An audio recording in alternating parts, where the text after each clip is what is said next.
দর্শক আমন্ত্রণ যমুনার বিশেষ আয়োজন ডক্টর অন কল অনুষ্ঠানে আপনাদের স্বাস্থ্য বিষয়ক নানা প্রশ্ন সেসবের তাৎক্ষণিক সমাধান নিয়ে আমাদের এই আয়োজনে থাকছেন দেশ বরেণ্য আর আধুনিক চিকিৎসা বিজ্ঞানের দক্ষ চিকিৎসকরা।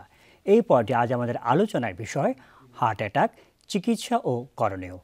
আলোচনার জন্য আমাদের সঙ্গে অতিথি হিসেবে আছেন বিশেষজ্ঞ হৃদরোগ বিশেষজ্ঞ অধ্যাপক ডাক্তার এ.কে.এম. মহিউদ্দিন ভূঁইয়া মাসুম, বিভাগীয় প্রধান কার্ডিওলজি বিভাগ, পপুলার মেডিকেল কলেজ হাসপাতাল।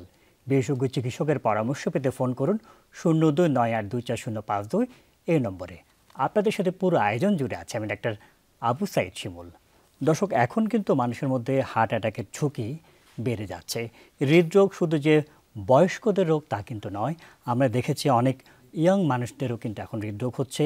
হৃদরোগের কারণ কি, এর ব্যাপ্তি কতটুকু এবং কেন এই হৃদরোগের সংখ্যা দিন দিন বেড়ে যাচ্ছে, এই সব বিষয়ে কথা বলতে আমাদের সাথে রয়েছেন অধ্যাপক ডাক্তার এ.কে.এম. মহিউদ্দিন ভূঁইয়া মাসুম। আপনাকে স্বাগত আমাদের অনুষ্ঠানে। ধন্যবাদ। একটু যদি আমাদেরকে বলতেন এখন যে একটু পরিসংখ্যান দিয়ে, যে আমরা জানি যে কিছুদিন আগে আমরা হৃদরোগের যে বিশ্ব হৃদরোগ দিবস পালন করেছি, এই যে পরিসংখ্যান দিয়ে যদি আমাদের দর্শকদের বোঝাতেন হৃদরোগের আসলে ব্যাপ্তি সারা পৃথিবীতে এবং বাংলাদেশে কেমন? ধন্যবাদ।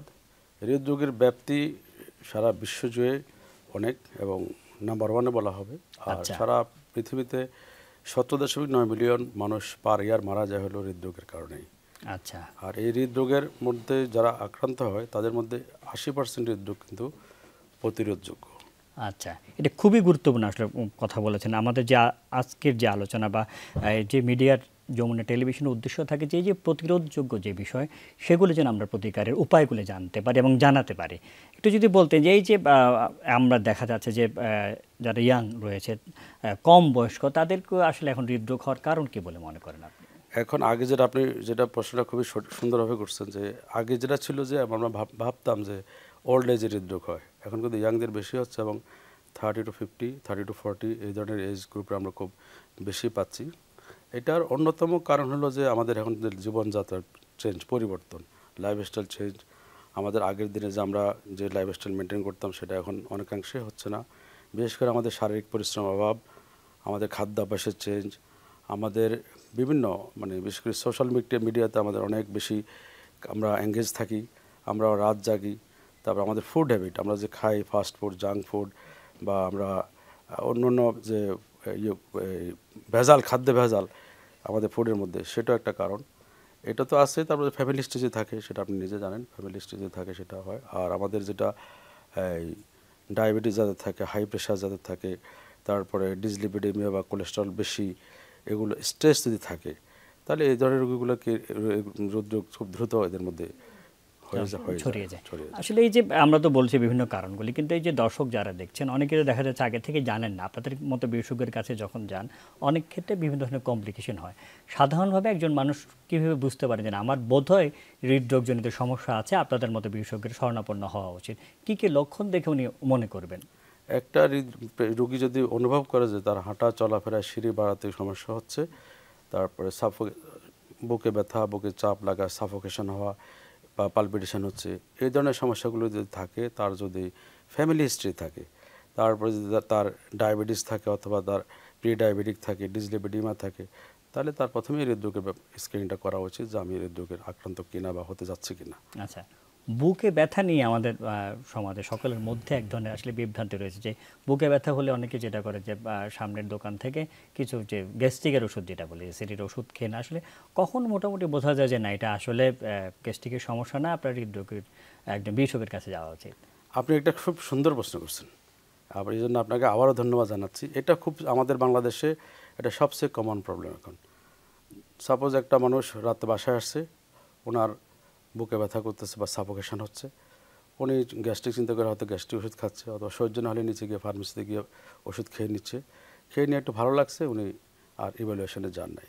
আমরা বলি যে যদি কার্ডিয়াক সিমটম সন্দেহ করা হয়, বুকে ব্যথা, বুকে চাপ লাগা, বুক ধড়ফড় করা, শ্বাসকষ্ট হওয়া এবং বুকে ব্যথা রেডিয়েশন করতেছে, প্লাস হলো যে মাথা ঘোরাচ্ছে, ঝিমুনি লাগতেছে, টায়ার্ড লাগতেছে, এই ক্ষেত্রে দ্রুত কার্ডিয়াক ফ্যাসিলিটিজ আছে অথবা কার্ডিয়াক ইমার্জেন্সি যেখানে আছে, ওই হসপিটালে গিয়ে অথবা যে কোনো হসপিটালে যেখানে ইসিজি করা যাবে, ট্রপনিন নাই করা যাবে, সেখানে গিয়ে ফার্স্ট মেডিকেল কন্ট্যাক্ট বলে আমরা ইমার্জেন্সি, আমাদের দেশে ইমার্জেন্সি মেডিকেল অফিসার বলে, ওনাদের কাছে গিয়ে অ্যাটেন্ড করে এটা ইভ্যালুয়েশন অ্যাটেন্ড করলে ওনারা যেটা করবেন যে একটা ইসিজি করবেন, ইসিজি করে ওনারা দেখবেন, ট্রপনিন ওনারা যেখানে সম্ভব হয় সেখানে করবেন। আর যদি রোগীর ক্যাপাবল থাকে যে পিসি মানে ক্যাথ ল্যাব আছে এবং তার সিসিও সাপোর্ট আছে, এরকম হসপিটালে যাওয়ার সুযোগ আছে, তাহলে উনি দ্রুত সেখানে চলে যাবেন। সেখানে গিয়ে উনি প্রথমে ওনার ইসিজিটা ডাক্তার সাহেব ইভ্যালুয়েশন করবেন। ধরুন ইসিজিতে ওনার ওই পেশেন্টের ডায়াগনোস হয়ে গেলো যে ST লিভার MI, আচ্ছা, তাহলে এটা খুব সুন্দরভাবে একটা চিকিৎসা করা যায়, যে গোল্ডেন স্ট্যান্ডার্ড ট্রিটমেন্ট, সেটাকে আমরা বলি প্রাইমারি PCI। এখন ডাক্তার সাহেব ইসিজি করলেন, সাথে ডায়াগনস্টিক কনফার্মেশনের জন্য অনেক সময় ট্রপনিনটা পাঠিয়ে দেন যে ডকুমেন্টেশন রাখার জন্য, যে আমার কাছে এই ডকুমেন্টেশন আছে। তাহলে তারকে যদি আমরা ক্যাথ ল্যাবে উঠিয়ে দিই প্রাইমারি PCI করার নিয়তে, প্রাইমারি PCI করে আমরা তাকে দ্রুত চিকিৎসা করতে পারি। এটা যদি একটু আপনাকে এই ক্ষেত্রে আমি একটু ইন্টারাপ্ট করতে যাচ্ছি, যে এই শব্দটা বারবার বলছেন যে প্রাইমারি PCI, এই বিষয়টা কি যদি আমাদের দর্শকদের প্রাইমারি PCI হলো একটা ওয়ার্ল্ডের সবচেয়ে গোল্ডেন স্ট্যান্ডার্ড ট্রিটমেন্ট। যখন একটা রোগী হার্ট অ্যাটাক হবে, বিশেষ করে ST লিভার MI হবে, এই রোগীটা যখন 2 ঘন্টার মধ্যে হসপিটালে আসবে, কেউ যদি দেরিতে আসে 12 ঘন্টা পর্যন্ত মধ্যে যদি আসে, এই রোগীটাকে আমরা ইমার্জেন্সিতে যে ডাক্তার সাহেবকে উনি অ্যাটেন্ড করবেন, এটা হলো ফার্স্ট মেডিকেল কন্ট্যাক্ট। এই যখন ST লিভার MI ডায়াগনোস হয়ে যাবে, তখন ওনাকে উইদাউট এনি অফিসিয়াল ডিলে সরাসরি ক্যাথ ল্যাবে নিয়ে যাওয়া হবে। ক্যাথ ল্যাবে নিয়ে ওনাকে দ্রুততার সহিত অ্যানজিওগ্রাম করা হবে। অ্যানজিওগ্রাম করে যে কালপিট আর্টারিতে ব্লকেজ আছে, সেই ব্লকেজটাকে সরিয়ে সেখানে একটা স্টেন্ট বসিয়ে দিয়ে আসা হবে, বা দুটো যে স্টেন্ট লাগে সেটা বসিয়ে দিয়ে আসা হবে। এর ফলে তার রিফারমেশনটা এস্টাবলিশ হলো, ব্লকেজটা সরে গেল, এবং অ্যাজ ইট ইজ রুগীটা খুব দ্রুত কিন্তু রিকভারি করে যায়, এবং তার হার্টের যে কার্ডিয়াক মাসেলগুলো আছে, মাসেলগুলো আর ড্যামেজ হয় না। তখন দেখা যায় যে সে স্বাভাবিক কার্যক্রম করতে পারে, এবং এটার মানে চিকিৎসার বেনিফিট খুব বেশি, রিওয়ার্ডিং, যে খুব দ্রুত আসলে হয়। এই যে আপনি স্টেন্টিং এর কথা বললেন, এটা আমাদের দর্শকদের মধ্যে অনেক ধরনের বিষয় রয়েছে, যে কখন আসলে স্ট্যান্ডিং করবে, কখন শুধু ওষুধ খেয়ে হবে, কিংবা কখন দেখা যাচ্ছে বাইপাস দরকার, এই সব বিষয় নিয়ে আমরা আলাপ করব। বলছিলাম যে কেউ কেউ মনে করেন যে ওষুধ খেলেই তো হয়, এটা প্রাইমারি PCI এর ক্ষেত্রে না, নর্মালি অন্যদের ক্ষেত্রে যখন আপনার কাছে আসেন যে আপনার মধ্যে ব্লক আছে, আপনার স্ট্যান্ডিং করাতে হবে, অনেক নিশ্চয়ই আপনার এই ধরনের প্রশ্ন পান যে ওষুধ দিয়ে কি হয় না কিনা। আসলে কখন এই ধরনের স্ট্যান্ডিং করতে হবে, আবার কখন স্ট্যান্ডিংয়ে কাজ হবে না, তাদেরকে দেখা যাচ্ছে বাইপাস করতে হয়?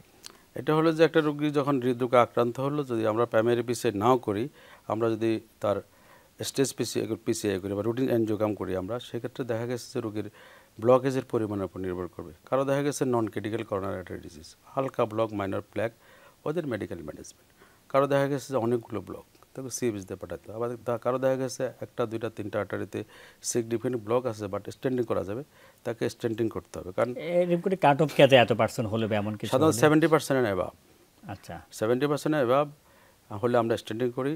আবার একটা জিনিস মনে রাখতে হবে যে সিঙ্গেল ভেসেলও কিন্তু বাইপাস সার্জারি করতে হয়, কারণ এটা হলো ফাইন্ডিংসের উপর নির্ভর করে, এবং আদার কোমরবিডিটিস কি আছে এগুলোর উপর অনেক কিছু ডিপেন্ড করে। জি, খুব সুন্দর ভাই। যে আপনি বিরতির আগে প্রাইমারি PCI নিয়ে আলাপ করছেন, প্রাইমারি PCI একটা আপনার কাছে আসলো, এটা তো আমরা জীবন রক্ষাকের একটা বিষয় বললো, যে তাকে তো জীবন রক্ষা করে দিলেন, কিন্তু এরপর কি আসলে কিছু কমপ্লিকেশন হতে পারে কিনা? প্রাইমারি PCI করার পরে প্রাইমারি PCI করার অবস্থায় কমপ্লিকেশন হতে পারে, কারণ এটা তো অ্যাকিউট মেডিকেল ইমার্জেন্সি। এখানে একটা বন্ধনালী খুলে দিচ্ছি, এরপরে দেখা যাচ্ছে রোগীর শকে চলে যেতে পারে, থ্রম্বাস থাকে, থ্রম্বাসটা অন্য জায়গায় গিয়ে অ্যাটাক করতে পারে, তারপরে হার্ট ফেলিওর ডেভেলপ করতে পারে, শকে যেতে পারে, অ্যারিথমি হতে পারে, কার্ডিয়াক অ্যারেস্ট হতে পারে। এগুলো মাথায় নিয়ে আমরা প্রাইমারি PCIতে কাজ করি, কিন্তু প্রাইমারি PCIতে আমাদের সাকসেস রেট খুব বেশি। এবং প্রাইমারি PCI করার পরে আমাদের যে আমরা 72 ঘন্টা অবজারভেশনে রাখি, এই সময়টা বেসিক্যালি আমরা রোগীর কমপ্লিকেশন, আমরা যদি এভাবে বলি যে রিস্ক বেনিফিট, আমরা ডাক্তারি ভাষায় প্রায় বলে থাকি, যে তাই যে রোগীটা আপনার কাছে এই ধরনের কমপ্লিকেশন নিয়ে আসলো, তাকে যদি প্রাইমারি PCI না করেন, তার মৃত্যুর ঝুঁকি কিন্তু অনেক বেশি। হ্যাঁ, কিন্তু প্রাইমারি PCI করলে তার কিছু কমপ্লিকেশন হতে পারে, হয়তো কিছু কিছু রোগীর হয়তো হয়, কিন্তু তার দেখা যাচ্ছে যে ভালো হওয়ার সম্ভাবনা কিন্তু অনেক বেশি। সুতরাং খুব ছোটোখাটো কিছু কমপ্লিকেশন আমরা মেনে নিয়েই দেখা যাচ্ছে এই প্রাইমারি PCI যেখানে ফেসিলিটি আছে সেখানে দ্রুত নিয়ে যাওয়া উচিত। এই যে দ্রুত নিয়ে যাওয়ার বিষয়টা আপনি বলছেন, এটা কতক্ষণের মধ্যে আসলে নিতে হবে? বেসিক্যালি মানে গোল্ড স্ট্যান্ডার্ড হলো যে 2 ঘন্টার মধ্যে আসবে, আসার সাথে সাথে রোগীর ইমার্জেন্সি থেকে ক্যাথ ল্যাবে যখন আমাদের যাবে, ক্যাথ ল্যাবের যে আমরা ওয়্যার ক্রস করব, বেলুন ক্রস মানে ইমপ্লান্ট করবো, এটা সর্বোচ্চ টাইম হলো 90 মিনিটস অ্যান্ড বিলো। এটা হলো আমাদের প্রাইমারি PCI ক্যাপাবল সেন্টারে। এখন ধরেন একটা রোগী আসলো ঢাকার আশেপাশে থেকে। এইটাই আমি বলতে চাচ্ছি, এখন আমাদের যারা দর্শক তাদের তো এর পরের প্রশ্ন হবে তাহলে কোথায় কোথায় হয়, আমি কোথায় যেতে পারি? হ্যাঁ, সেটা আমি বলছি, যারা ঢাকার আশেপাশে থেকে আসবে, যারা ওখানে প্রাইমারি পিসিএ ক্যাপাবল সেন্টার না, তাহলে তাকে 12 ঘন্টার মধ্যে আসতে হবে। 12 ঘন্টার মধ্যে আসলে আমরা প্রাইমারি পিসিআর প্রোটোকলে তাকে অ্যাকর্ডিংলি ট্রিটমেন্ট করতে পারবো। এরপরে যারা আসবে তাদের হলো যে প্রাইমারি পিসিআর প্রোটোকলটা হবে, তার যদি ইম্পেন্ডিং অ্যারেস্ট থাকে, শকে থাকে, লাইফ থ্রেটিং অ্যারেথমিয়া থাকে, তখন আমরা জীবন বাঁচানোর জন্য তাকে ক্যাথল্যাবে নিয়ে ওই প্রোটোকলে ট্রিটমেন্ট করবো। বাট 2 ঘন্টা হলো গোল্ড স্ট্যান্ডার্ড, 12 ঘন্টা পর্যন্ত এটা খুবই এনকারেজ করি আমরা চলে আসুক।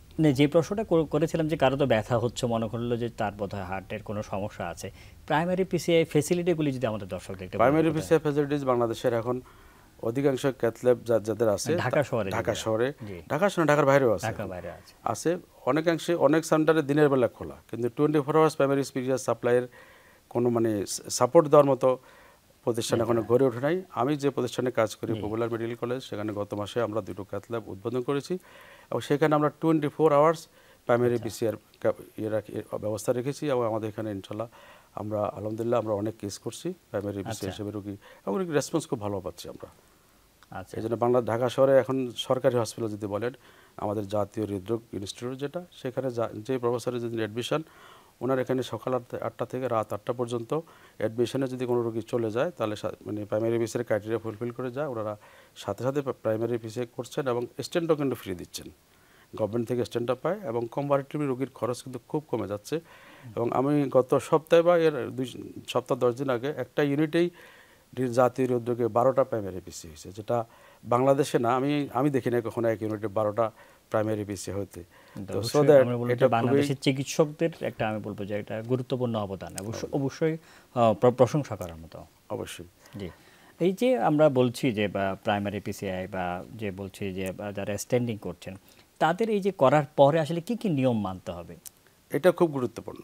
আমরা যখন রোগীকে প্রাইমারি পিসিআই করি অথবা আমরা এমনি একজনদের দেখা যাচ্ছে যে প্রাইমারি পিসিআই করলো, সে কি আবার সব কিছু করতে পারবে, সব কিছু খেতে পারবে, এবং সেই ক্ষেত্রে তার নিয়মগুলো আসলে কি কি মানা উচিত, এই সব বিষয় নিয়ে আমরা আলাপ করবো। আসলে বলছিলাম যে এই যে করে দিলেন, এই যে প্রাইমারি পিসিআই বলেন বা এমনিতে যারা স্ট্যান্ডিং করলেন, তাদের কি কি নিয়ম আসলে মানতে হবে? এখানে হলো যে আপনার সাকসেসফুল আপনি আমরা যখন প্রাইমারি পিসিআই বা অন্য পিসিআই ইন্টারভেনশন করে দিই, এরপরে পেশেন্টের কিন্তু লাইফস্টাইল মডিফিকেশন ভেরি ইম্পর্টেন্ট। তার লাইফস্টাইল চেঞ্জ করা, এবং তার ওই পেশেন্টের যদি ডায়াবেটিস থাকে, উচ্চ রক্তচাপ থাকে, কোলেস্ট্রল থাকে, ধূমপান করা যদি অভ্যাস থাকে, আর যদি এগুলো বন্ধ করতে হবে, অ্যালকোহল খাওয়ার অভ্যাস থাকে এগুলো বন্ধ করতে হবে, কায়িক পরিশ্রম করতে হবে বা ব্যায়াম করতে হবে, হাঁটাহাঁটি করতে হবে, খাবারে খুব খাদ্যাভ্যাসে চেঞ্জ আনতে হবে, ফ্রুটস এবং ভেজিটেবলস বেশি করে খেতে হবে, তারপরে রাত জাগা কমাতে হবে, স্ট্রেস কমাতে হবে। এগুলো করলে সে তার ভালো থাকে। আর রেগুলার একটা চেক আপ লাগবে। অনেকে দেখা গেছে স্ট্যান্ডিং করলো, ভালো চিকিৎসা খরচ করলো, কিন্তু দেখা গেছে লং টাইম ফলো আপে আসে না। হৃদরোগীদের, যাদের হৃদরোগী থাকবে তাদের ওনার কার্ডিওলজিস্টের কাছে রেগুলারলি রুটিন চেক আপে যাবে, তার মানে ইসিজিটা ভালো আছে কিনা, ইকোর ফাংশনাল ক্যাপাসিটি কেমন, লিপিড প্রোফাইল ঠিক আছে কিনা, ডায়াবেটিসে নতুন করে আক্রান্ত হলো কিনা, আক্রান্ত না হলে, আক্রান্ত হলে ডায়াবেটিস বাড়লো কিনা, তার ক্রিয়েটিন কিডনি ফাংশন ঠিক আছে কিনা, ইলেকট্রোলাইটসগুলো ঠিক আছে না, যেগুলো অনেক সময় অ্যারিথমিয়ার জন্য দায়ী, এগুলোর জন্য ফলো আপে যাওয়া উচিত। এবং অধিকাংশ রোগী এই কাজটা খুব ইরেগুলারলি করে, এই জন্যে তাদের হয়তো পরবর্তী আরও কিছু কমপ্লিকেশন হয়। এবং যেটা করে, কিছু লোক আছে যে স্ট্যান্ডিং করে 2-3 দিন খুব ধূমপান করে, সব ছেড়ে দেয় কিন্তু ধূমপান ছাড়তে পারে। এই যে করলো একবার স্ট্যান্ডিং, এটা আসলে হওয়ার ঝুঁকি কেমন, আবার তার ব্লক? হ্যাঁ, হতে পারে যদি লাইফস্টাইল মডিফিকেশন না করে। সাপোজ আমি স্ট্যান্ডিং করলাম, নিয়ে গেলাম, নিয়ে আমি বাসা বসে বসে খেলাম, কোনো ডাক্তার সাহেবের নির্দেশ মানলাম না, আমার ওই স্ট্যান্ডটা বন্ধ হবে, প্লাস আরেকটা অ্যাটাক হবে। এবং সাথে সাথে আমার কিন্তু কার্ডিওভাস্কুলার, মানে আপনি নিজে ডাক্তার বোঝেন যে ব্রেন থেকে পায়ের তালু পর্যন্ত যত ভাস্কুলার আছে সব জায়গায় কিন্তু অ্যাথেরোস্ক্লেরোসিস প্রসেস হয়, একটা না একটা অ্যাটাক হবে। আমি কার্ডিয়াক ট্রিটমেন্ট করলাম, রোগীর হেমোরেজিক স্ট্রোক হয়ে গেছে, এখন এখানে তো আপনি ডাক্তার কী করবেন? আচ্ছা, এই যে আবার তার পায়ের সমস্যা হয়ে যাচ্ছে। এই যে আমরা প্রাইমারি পিসিআই করছেন, যে হঠাৎ করে যারা দেখা যাচ্ছে হৃদরোগে আক্রান্ত হচ্ছে, এদের ফলো আপের জন্য বা এদের ম্যানেজমেন্টের জন্য কোনো দেখা যাচ্ছে কোনো কমিউনিটি বা এমন কিছুর ব্যবস্থা আছে কিনা, বা এরকম কোনো উদ্যোগের কথা আপনার জানা আছে কিনা? এই ধরনের মানে উদ্যোগগুলো মানে বিশেষ করে আমাদের যে মানে প্রায় ব্যক্তিগত চেম্বার এবং প্রাইভেট প্রতিষ্ঠান ছাড়া সরকারি লেভেলে একদম নেই। সরকারি লেভেলে একটা কাগজ ধরায় দেয়, ওটার মধ্যে লেখা থাকে। আপনি একটা বলছিলেন যে আপনারা একটা ক্লাব কি করছিলেন বিরতির সময়। হ্যাঁ, আমরা একটা বাংলাদেশে অ্যাওয়ারনেস ডেভেলপ করার জন্য যে প্রাইমারি পিসিআই সারা ওয়ার্ল্ডের একটা গোল্ড স্ট্যান্ডার্ড ট্রিটমেন্ট, এটার সাথে মানে মানুষের জীবন মৃত্যুর একটা ব্যাপার জড়িত। আমরা সারা বাংলাদেশে মানুষকে অ্যাওয়ারনেসের আওতানোর জন্য অ্যাকিউট করোনারি সিনড্রোম বা এসিএস ক্লাব আমরা গঠন করেছি। আমরা আনুষ্ঠানিক একটু এখনো ঘোষণা দিইনি, আমাদের কিছু মানে প্রফেশনাল সিনিয়র প্রফেশনালরা এখানে ইনভলভমেন্ট হচ্ছেন। আমরা আনুষ্ঠানিকভাবে আপনাদেরকে জানিয়ে আমরা সারা দেশের জন্য আসলে উদ্দেশ্য কি কি আপনারা করবেন? প্রথম হলো যে আমাদের বড় বড় ডিস্ট্রিক্টগুলোতে এটা অ্যাওয়ারনেস তৈরি করা। একটা বড় ডিস্ট্রিক্টে যদি আমরা অ্যাওয়ারনেস তৈরি করি, ওখানকার যদি সমাজপতি রাজনীতিবিদকে যদি আমরা ওখানে নিয়ে আসি, তাদেরকে যদি বলি যে আপনারা আপনার জেলাতে আপনি মন্ত্রী হচ্ছেন, এমপি হচ্ছেন, কিন্তু প্রাইমারি পিছিয়ে ক্যাপাবল একটা হসপিটাল করেন, তাহলে এই এলাকার মানুষগুলো এই সেবাটা পাবে। ম্যান পাওয়ার কিন্তু আমাদের এখন কার্ডিওলজিতে অনেক আছে, ম্যান পাওয়ারের কোনো অভাব নেই, ম্যান পাওয়ারের ইউটিলাইজেশন লাগবে। তো আমরা যদি 19টা বড় জেলাতে যদি আমরা 19টা সেন্টার করে ফেলি, তাহলে আমাদের কিন্তু এখন কুষ্টিয়া রোগী কিন্তু আর ঢাকা আসার প্রয়োজন নেই। এই যে আপনি যে বলছেন অনেকজন আমাদের কনসালটেন্ট রয়েছেন, তার আপনার কি মনে হয় না এটা বেশিরভাগই ঢাকা কেন্দ্রিক? হ্যাঁ, ঢাকা কেন্দ্রিক, ঢাকার বাইরে তো এই ফ্যাসিলিটিস নেই। চট্টগ্রাম, কুমিল্লা বা কিছু কিছু 8-10টা জেলাতে আছে, কিন্তু সেখানেও পর্যাপ্ত কিন্তু সাপোর্ট নেই। আচ্ছা, আপনারা চাচ্ছেন যে এই সাপোর্টগুলি তৈরি করে এবং সাথে সাথে মানুষকে সচেতন করা। মনে করি যে এই ধরনের উদ্যোগের ফলে যে আমাদের যে একটা দেখা যাচ্ছে হঠাৎ করে অসুস্থ হয়ে গেলে যে কোথায় যাবে এবং মৃত্যুর ঝুঁকিতে এগুলি আসলে অনেক তাৎক্ষণিকভাবে আপনার কাছ থেকে যারা জানলাম যে মোটামুটি 2 ঘন্টার মধ্যে আসলে খুবই ভালো, আর 12 ঘন্টা পর্যন্ত আসা হচ্ছে, কিন্তু এই সময়ের মধ্যে আসলে অনেকে আসতে পারেও না। তাহলে এই উদ্যোগটা আমরা সফলতা কামনা করছি। আমরা সেই সাথে একটু আপনি যদি কি এই বিষয়ে কিছু বলার আছে কিনা? এই বিষয়ে বলার হলো যে এটা এখন আমাদের কার্ডিওলজির চিকিৎসাতে এটা খুবই প্রায়োরিটি দেওয়া উচিত এবং আমরা দিচ্ছি। আমাদের বাংলাদেশ কার্ডিয়াক সোসাইটির এবং সম্প্রতি আমাদের নতুন একটা কমিটি হয়েছে, Bangladesh society of cardiovascular intervention, ওনাদের সহযোগিতায় আমরা এই জিনিসটাকে একদম রুট লেভেলে নিয়ে যাব। আপনি জানেন যে আমি পেশেন্ট প্রাইভেসি থাকার পরেও আমি বলি, আমাদের একজন ক্রিকেটার উনি কিন্তু সাভারে প্র্যাকটিস করা অবস্থায় কিন্তু ওনার কিন্তু হার্ট অ্যাটাক হলো এবং সাভারে কিন্তু ওনাকে সিপিআর কার্ডিয়াক মেসেজ দেওয়া অবস্থায় ওনার প্রাইমারি পিসে হলো। আলহামদুলিল্লাহ উনি এখন স্বাভাবিক জীবনযাপন করছেন এবং উনি আবার তার মানে একটা রোল মডেল আমাদের রোগীদের জন্য। হ্যাঁ, রোগীদের জন্য আমরা উদাহরণ দিলাম যে ওনাকে সবাই চেনেন, এই জন্য মানুষ এই ধরনের ফ্যাসিলিটি থাকলে কিন্তু একদম স্বাভাবিক লাইফ লিড করা যায়। সাপোজ আপনি কুমিল্লার থেকে এমপিলেশন করবেন, আপনি আর কুমিল্লায় গেলেন এমপিলেশন, আপনি জনসভায় বক্তব্য রাখতেছেন, আপনার সাথে অনেক লোক আছে, কিন্তু আপনি হঠাৎ করে বুকে পেন শুরু করলো, আপনি কোথায় যাবেন? জি, আপনার তো যাওয়ার কোনো জায়গা নেই। এই জন্য আমাদের যারা রাষ্ট্র পরিচালনা করেন, যারা রাজনীতিবিদ, তাদের এগিয়ে আসতে হবে, কারণ এটা খুবই গোল্ড স্টার ট্রিটমেন্ট। এটাতে সফলতা খুব বেশি, রিস্ক থাকবেই, কিন্তু সফলতার হার খুবই বেশি, অনেক বেশি। এই ছোট ছোট কিছু জিনিস আমরা অন্যভাবে একটু অন্য আলাপ করেছি, যে আপনি প্রিভেনশনের কথা বললেন, খুব ছোট ছোট কিছু বিষয়, যে অনেক মনে করে যে আপনি বলেন যে হাঁটাহাঁটি করতে হবে, ব্যায়াম করতে হবে, কখন করবে? ভোরে উঠে করবে নাকি বিকালে করবে? কতটুকু করা উচিত? এটা হলো কি, এখন তো ঢাকা শহরে আমি হাঁটার কথা যখন রোগীদেরকে অ্যাডভাইস করি, তখন আমি নিজে চিন্তা করি আসলে তো হাঁটার কোনো জায়গা নেই, 2-1টা জায়গা ছাড়া। তো আমি রোগীদেরকে বলি আর্লি মর্নিং আপনি যদি হাঁটতে পারেন ভালো, ফজর নামাজ পড়ে হেঁটে আসবেন, আর না পারলে আপনি আসর থেকে মাগরিব টেম্পারেচার কম থাকে ওই সময় হেঁটে আসেন। রাতে বলি না, কারণ রাতে তো এখন নিরাপত্তা অনেকে বের হয় না। আর এমনি স্বাভাবিকভাবে তো হাঁটা চলাফেরার কাজকর্ম, ওয়ার্ক প্লেসটা একটু যেন আমার মানে ক্যালোরি বার্ন হয়, ওই অবস্থা আমার ওয়ার্ক প্লেসটা ঠিক রাখা উচিত, যে আমি হাঁটা। আরেকটা হচ্ছে ওষুধ যে খাওয়ার বিষয়টা, ধরেন যাদের এমনিতেই হাইপার টেনশন নিয়েও তো অনেকের কাছে আসে, আসলে কতদিন ওষুধ খেতে হয়? আসলে কিছুদিন পরে কি তার যখন প্রেশার ভালো থাকে তখন কি ওষুধ বন্ধ করা যাবে কিনা? আসলে খেতে হয় কতদিন? এটা হলো নির্ভর করে সম্পূর্ণ পেশেন্টের কন্ডিশনের উপরে। হৃদরোগ একটা মানে কার্ডিয়াক ডিজিজগুলো এগুলো ক্রনিক ডিজিজ। আপনি কার্ডিয়াক ডিজিজ আপনি স্টেন্টিং করেন, স্টেন্টিং না করেন, সিএবিজি করেন, আপনাকে লাইফ লং ওষুধ খেতে হবে। সেটা পরিমাণে কমবে আপনার লাইফস্টাইল মডিফিকেশনের পরে। আপনি আপনার যদি কোমরবিডিটি না থাকে, যদি আপনার ডায়াবেটিস কন্ট্রোল থাকে, কিডনি ভালো থাকে, আপনার অন্য কোনো সমস্যা না থাকে, তাহলে তো সেক্ষেত্রে তো আপনার প্রেশার মানে ওষুধ তো পরিমাণে কম। সাধারণত 1 বছর আমরা ডুয়েল একটু বেশি ওষুধে রাখি। 1 বছর পরে তারা যখন আসে তাদেরকে ভালো করে আমরা ইভ্যালুয়েশন করে আমরা যতটুকু মারা যায় সহনীয় মাত্রা ওষুধ রেখে দিই। আমরা অনুষ্ঠান একদম শেষ পর্যায়ে চলে এসেছি। অধ্যাপক doctor A K M Mohiuddin Bhuiyan Masum, এতক্ষণ আমাদের সাথে থাকার জন্য আপনাকে অসংখ্য ধন্যবাদ। আপনাকেও ধন্যবাদ, দর্শকদেরকেও ধন্যবাদ। দর্শক, যেমনটি আসলে বলছিলেন, এখন কিন্তু বাংলাদেশ এই ক্ষেত্রে অর্থাৎ হৃদরোগের চিকিৎসার ক্ষেত্রে অনেক দূর এগিয়ে গিয়েছে, যে প্রাইমারি পিসিআই সহ সকল আসলে ফেসিলিটিস রয়েছে, কিন্তু এটাও অধ্যাপক ডক্টর মহিউদ্দিন ভূঁইয়া মাসুম বলেছেন আমাদের কিন্তু সচেতন হতে হবে, আমাদেরকে নিয়ম মেনে চলতে হবে, খাদ্যাভ্যাস এবং জীবনযাত্রার ক্ষেত্রে আরও নিয়ন্ত্রিত হতে হবে, এবং সেক্ষেত্রে এসিএস ক্লাবের কথা বলছে, অর্থাৎ যদি আমরা ঢাকার বাইরের সকল জায়গাগুলিতে এই ধরনের ফেসিলিটিস করে তুলতে পারি, আমাদের মৃত্যুর ঝুঁকি কিন্তু অনেকটাই কমে যাবে। আমরা আশা করব এই ধরনের উদ্যোগ ওনারা যে উদ্যোগ নিয়েছে সেটার সফলতা কামনা করছি এবং সেই সাথে আরও মানুষজন এই ক্ষেত্রে এগিয়ে আসুক এবং আমরা সচেতন হই, কারণ আমরা সকলেই সচেতন হলে আমরা নিজেরা বাঁচবো এবং আমাদের দেশটা উন্নত হবে। আপনারা সকলে ভালো থাকুন, এই কামনে আজকের মধ্যে বিদায় নিচ্ছি। আল্লাহ হাফেজ।